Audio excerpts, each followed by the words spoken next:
ఎవరికైనా నచ్చింది చేస్తేనే కదా ఆనందం అని. నీకు నచ్చింది ఇంక చేయి.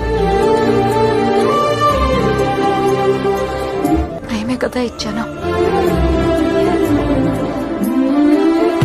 ప్రేమలో ఓడిపోతే ఎంత బాధగా ఉంటుందో నాకు తెలుసు. నీతో ఉంటే నేను ఎంత హ్యాపీగా ఉంటానో తెలుసా. ఈ రోజు నుండి నీకేది ఇష్టమో నాకు అదే ఇష్టం. నీకిష్టం లేంది నాకు ఇష్టం ఉండదు.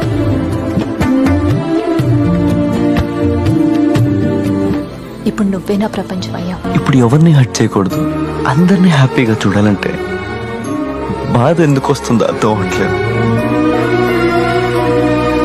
కాకపోతే ఇది కొంచెం బాధని కురేస్తుంది.